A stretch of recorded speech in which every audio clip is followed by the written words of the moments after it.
Up. Sure there was a baseball game on tonight or something that might have been a little more interesting TV.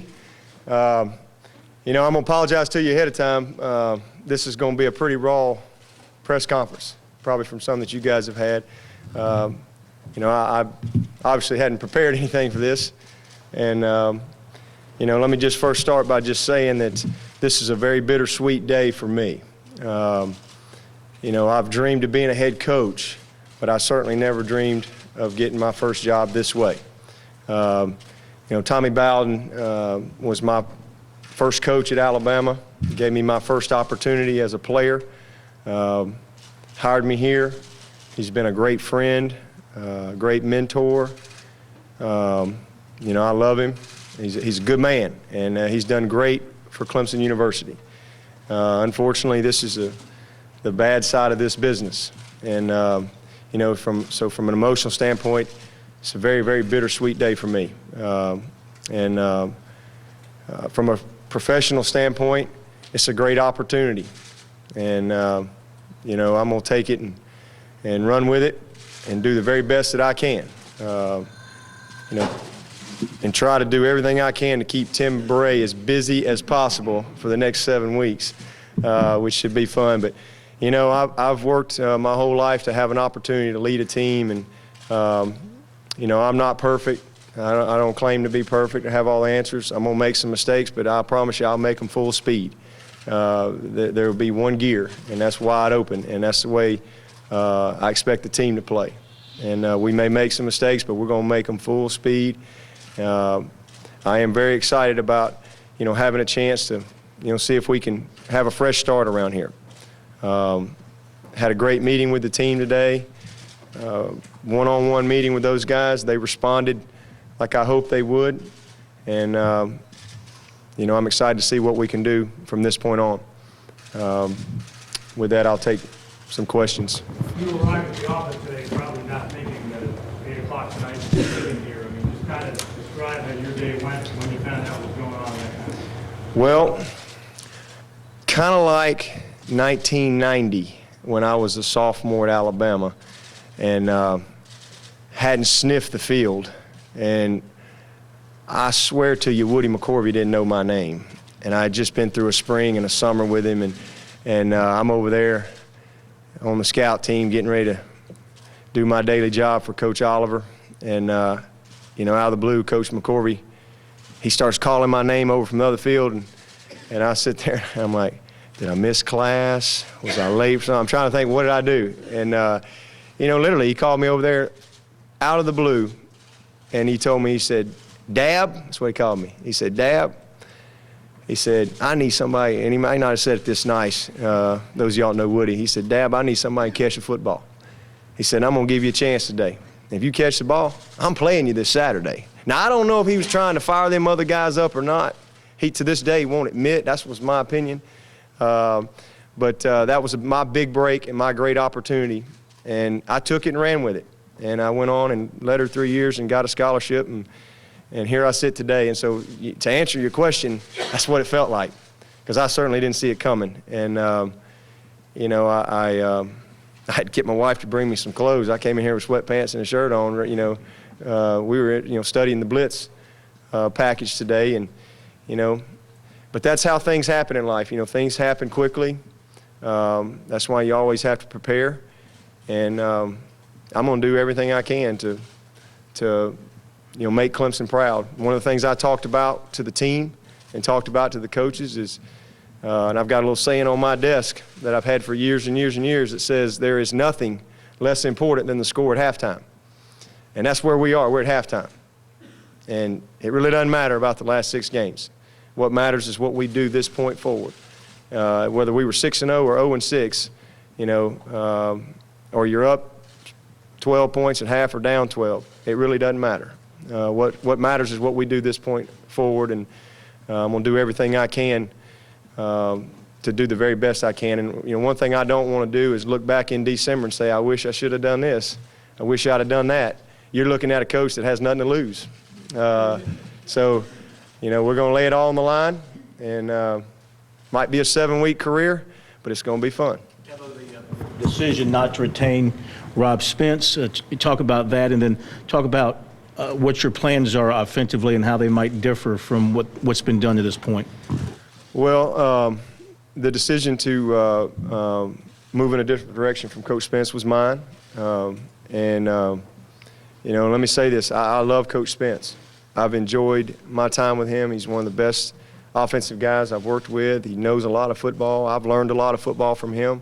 But this is a situation where if you're going to have a fresh start, you know, it's just kind of time for a change and move in a different direction, and that's really what it boiled down to. Offensively, you know, we're gonna do the best we can under the circumstances. Short week. Coach Scott will stay with Brad Scott will stay with the offensive line. I'm going to promote Mike Dooley, our offensive GA. He's going to move on to the field as our tight end coach. I'm going to move Ron Solkowski, our video GA, as our on-the-field GA, and he'll assist Mike Dooley with the tight ends. Going to move Billy Napier to quarterbacks. Billy will assist me with the game planning and with play calling as well. I will handle the good majority of that. But Billy, as I learned today, it's hard to be in all those meetings and sit there and you know, a lot of things going in a lot of different directions. And so, you know, that's something that I'm going to have to, you know, get balanced over the next few days. But I got a lot of confidence in Billy. He'll do a great job in assisting me. And then I'm gonna promote Jeff Scott full time. I'm gonna move him over to help me with the wide receivers and kind of train him up and tutor him on what we're doing there. He'll do a great job. He's a heck of a young coach. Both of those guys, Mike Dooley and Jeff Scott, will be able to recruit immediately. And Derek Riley, also a video GA, will move on the field for defense and will be the on-the-field defensive GA. So that's what we'll do from an offensive standpoint and a staff standpoint. And I was real pleased. Had a chance to meet with every coach individually today, and had great visits with all of them. I think they're all on board. You know, this is a win-win for everybody. There's a lot of incentive for us to go try to do a good job, but no more incentive greater than what's best for these players. And as I sit here today, I want to make that very clear. It's not about Coach Bowden. It's not about me. It's not about the staff. It's about these kids. It's about this football team. It's about these seniors that have been here for 4 and 5 years that came here with a hope and a promise. It's about them leaving here feeling good about what they've accomplished and being proud of the decision that they made 4 and 5 years ago. And that's what it's going to be about. As long as I'm here, that's what it's going to be about. It's going to be about these kids sitting in this room, and you know, I'm excited to get to work with them. Thought we had a good practice tonight. They bounced around good, and you know, we'll see if we can get after it a little bit better tomorrow. What about the quarterback decision? Tommy had told us Willy Korn was going to start. Have you rethought that? No, between Willy and we're gonna go Willy Korn, and you know, it's one of the things I told the players today. This is a game of performance, not potential. And one of the things I always say is, if you're the best guy, be the best guy.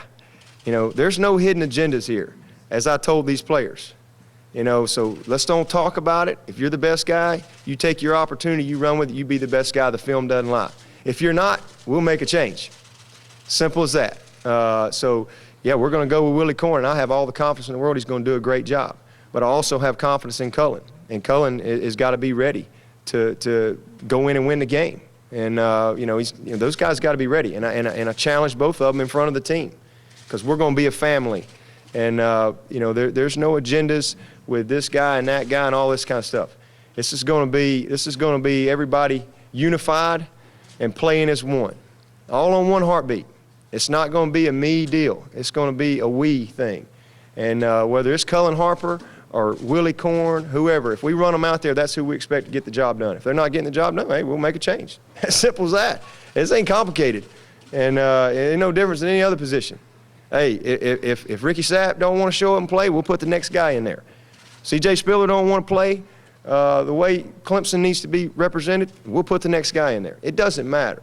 And we're going to line up, and we're going to find 11 guys that want to be hitters on the field and play with a passion that just shows when you turn the film on. They may not always do the right things, but there should be a passion that jumps out. That's what we got to have, and that's what we're going to demand.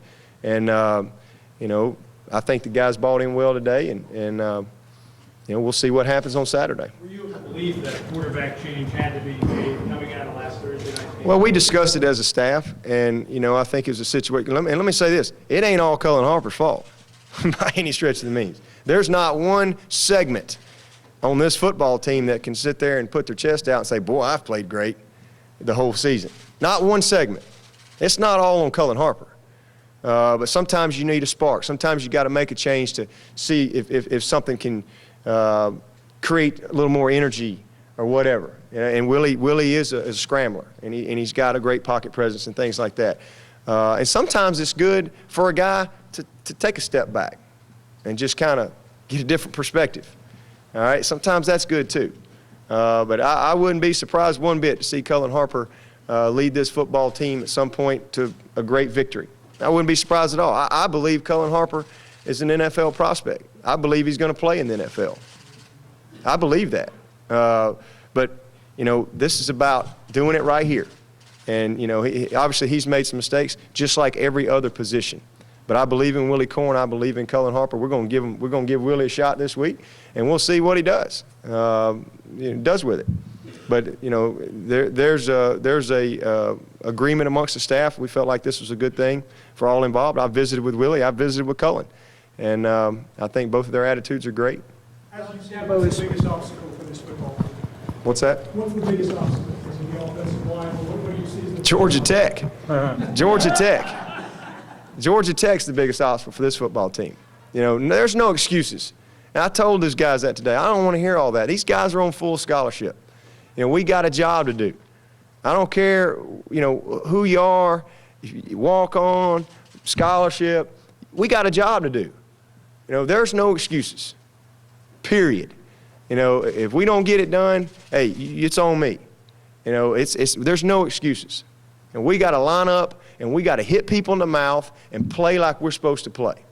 And if the guy in there ain't getting it done, put the next guy in there. If we got to run 2 plays, that's what we're going to do, run 2 plays, if that's what it takes.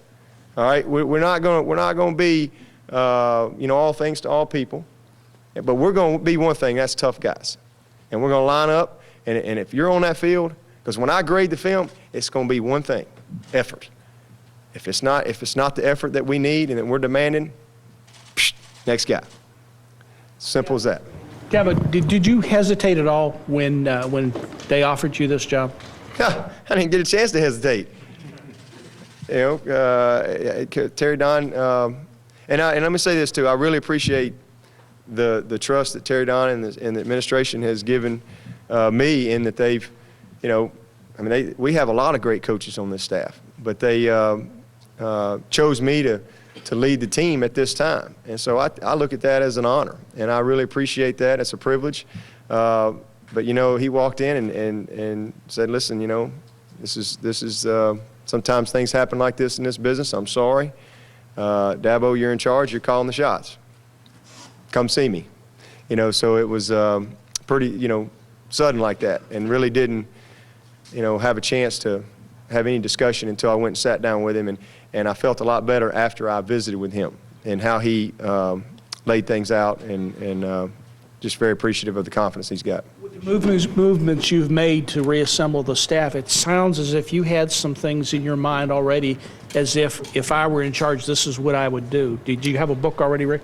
No. I have a head coach book, you know, that I've prepared for several years, as far as philosophies and you know, staff things and you know, things like that.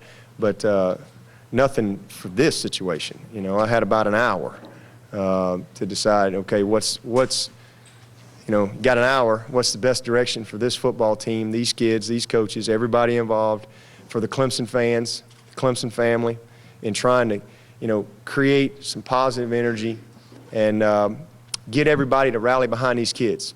You know, I'm tired of the negative, and I'm tired of it, you know, for these kids, because they work their butts off every day. They go to class every day, and they come over here, and they work, and they show up, and they're playing hard. They've played hard, And, you know, I hate it for them. All they hear, all they read about, all people call them about is something negative. And that's something we got to stop. And so as I thought about different things, you know, my mindset was, okay, what's best for these kids? What's best to alleviate any negativity, tension, and let's go have some fun. Let's go play ball. Let's cut it loose. Don't be afraid to make mistakes, and let's have fun. Yeah, well, obviously there's limits to what you can change in the middle of the season like this. But at the same time, there's probably some things you can do. Just from an offensive standpoint, can you give us any general ideas about maybe some things you don't need to do anymore, or some things you'd like to do that you haven't done? No. I'd say show up for the next 6 weeks, 7 weeks, and we'll you know, that'll paint the picture for itself. But for me to sit here and say, oh, well, we're going to do more of this and more of that and less of this and less of that, well, you know, we got opponents to play. And they're going to have one game on us Saturday. And we got 4 days. The staff's in there right now going full speed, game planning. So, you know, no, I'm not going to say anything. But you know, hopefully what we put on the field will be 11 guys playing as one and doing whatever it takes to win. How does the team become tough in 4 days? You're talking about we got to be tough and we're going to hit people in the mouth. Well, I think there is toughness on this football team. I don't think it's something that's not here. I just think it's getting it across the board and getting everybody to buy in. And that's going to be a big goal of mine, you know, every day in practice and as we go through this game. So, yeah, it's just something you have to coach every single day. Every single day you have to coach toughness. And that's what we're going to do. You're talking about this psychological sort of restoration. How did this program get to this low point that it's at, right, or that it was? Lost 3 ball games. You know, we you know, if I had all the answers to that, I wouldn't be sitting here right now. You know, we'd fixed it back then. But there's, you know, I don't know. Sometimes I don't know. And there's things that happen in your life that sometimes it's hard to explain why. You work hard, you bust your butt, you know, you sit in there, you game plan, you work for hours, you practice for hours, and some things sometimes things don't go the way you planned or the way you wanted them to go. And that's a very disappointing thing. And, you know, a lot of people have to deal with that. But this game of football, you know, what it teaches you is so many things that it teaches you about life is that, hey, you keep working. You be honest, you fix the problems, you work at it, you get back up, you know, you go back to work. You have bad days at your office, I'm sure. You Post and Courier, you ever have a bad day down there?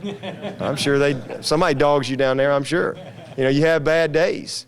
You know, you have, you know, and for you it may be writing a terrible article on a Saturday and you get all these bad emails. Well, what the heck was he thinking? For us, it's losing a ball game. You know, and let me tell you something, and I don't want to use the word close, but you know, listen, we don't have to, you know, create a nuclear weapon here or build a rocket. This is football. This isn't rocket science. And what we got to do is we got to, you know, eliminate a couple mistakes. And we got to play a little smarter. I'd play a little tougher. You know, we got to play a little bit more together. And hopefully this staff will be able to do that, and the senior leadership on this team will be able to have a great second half to the season. How was the meeting with Rob? And you know, that must have been tough. One of the first things you have to do is talk to him, a guy you respect. And how did he handle it? Most difficult thing I've ever had to do, and Rob handled it with class. Rob is a class individual. He's a great husband. He's a great father. And absolutely, I can't even begin to sit here and tell you how difficult that was. You know, to be in this seat for an hour and to make a decision like that, that's not an easy thing to do. But thinking as a head coach and thinking about the whole big picture, felt like it was the best thing to do under the circumstances. Tommy Bowden the way that you do, and knowing that throughout his time at Clemson, he's had his back against the wall at different times, but he seems to have always fought out of it and recovered. Are you a little surprised that he basically kind of gave up today and said, you know, I got to take a bullet for the team, or it's just the best thing for me to get out of here and let somebody else run it? Well, I don't know all the details of Coach Bowden and Terry Don's meeting, and I haven't even had a chance to talk to Coach Bowden in detail, or just briefly. Coach Bowden, he's a fighter to the end, and he's also, a guy that I respect, and once I know all the details and the whole situation, I might can better answer that. But one thing I would say he's not is a quitter, and there ain't no doubt about that. You can write that. Tommy Bowden's no quitter. Tommy Bowden is a winner. He's a competitor. He's a good man. I know that God will have a plan for him, and he'll land on his feet. Kind of been painted a little bit, and some of the quotes from the players earlier today kind of fed that maybe there's some dissension, or maybe that Coach Bowden had started to lose the team a little bit. Can you address that? And if that's the case, how do you get that unity back you're talking about? Well, no, I can't address that. I'm not going to address things that may have happened or may not have happened. I don't know. I didn't see that. I didn't see there any issues there as far as dissension on the team. One thing I complimented the team on today is there's been no finger pointing. Man, this defense has played their tails off for 2 ball games, and none of these guys have finger pointed or this. Same thing with the coaches.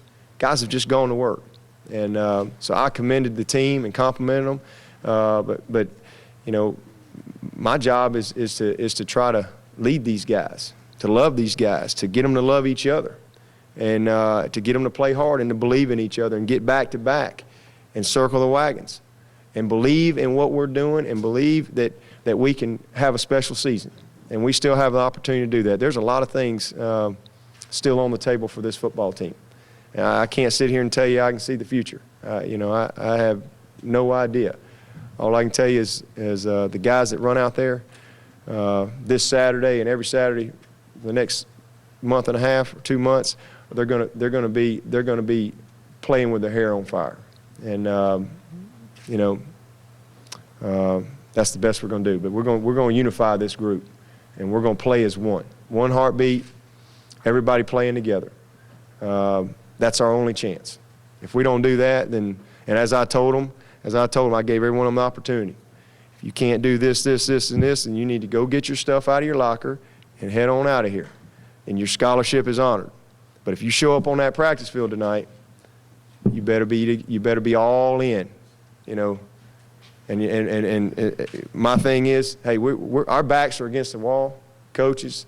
But you ever watch that old poker show on TV, the ESPN? Boy, I love that poker show. We got pocket tens. We don't have a great hand, but we got a chance. And so we're going all in.